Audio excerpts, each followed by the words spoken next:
ចំពោះរងថ្ងៃនេះមានក៏មិនសួរនៅពេលដែលខ្ញុំផុសអា Oppo ABS នេះបាទតម្លៃត្រឹមតែ 195,000 ហ្នឹងក៏សួរថាបងថ្មីអត់អាវ៉ាន់បងលក់ហ្នឹងឃើញបងច្រើនអញ្ចឹងបងបានមកវិណាច្រើនមកឲ្យលក់មកទឹកគេប្រើហើយមែនឬក៏មិនអញ្ចឹងចង់ប្រាប់បងប្អូនយើងអ្នកដែលគាត់ណាមានខមមិនបែបហ្នឹងណាសម្រាប់អាវ៉ាន់នេះអា Oppo ABS នេះអានេះគឺនិយាយទៅការ៉ាត់ A តាមរងបងប្អូនណាវាស្អាតអត់តមានគេប្រើទេបាទបើសិនជាតែងទៅបងប្អូនមើលតែកន្លែងណាវាមានស្នាមមានអីទៅថាមើលទៅដូចតែគេប្រើហើយបងប្អូនខ្ញុំមកដូរវិញអាវ៉ាន់នេះគឺដូចថ្មីយ៉ាងមានប្រអប់ណាបងប្អូនណានេះណាមានឆ្នាំងសាកមានអីហើយពណ៌មានច្រើនទៀតណា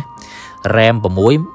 128G SIM 2អានេះ SIM 2ហើយប្រើស្រួលណាប្រភេទពួក Oppo នេះបងប្អូនណាហើយតម្លៃវាធូរមែនតើ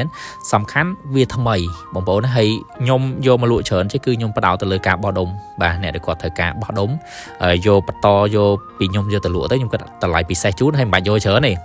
យកត្រឹមតែ10គ្រឿងទៅក៏ខ្ញុំគិតតម្លៃបោះដុំដែរមិនបាច់ដល់50 60គ្រឿង100គ្រឿងបានគិតតម្លៃបោះដុំជូនបងប្អូនទេអត់ទេណាអញ្ចឹងមានន័យថាបងប្អូនមានដើមទុនតិចយកពីខ្ញុំទៅលក់បន្តក៏បានដែរបាទមិនបាច់ចំណាយច្រើនហើយអាវ៉ាន់គឺមានប្រអប់ចឹងបងប្អូនឃើញទេអញ្ចឹងមិនឲ្យថានិយាយថាថ្មីក្រិត A99 មួយកាលវាថ្មីមែនតើណាសាកសិនមិនដឹងកុំលឺតែគេនិយាយឲ្យមកខមមិនថាខ្ញុំសាករបស់ខ្ញុំសិនទៅ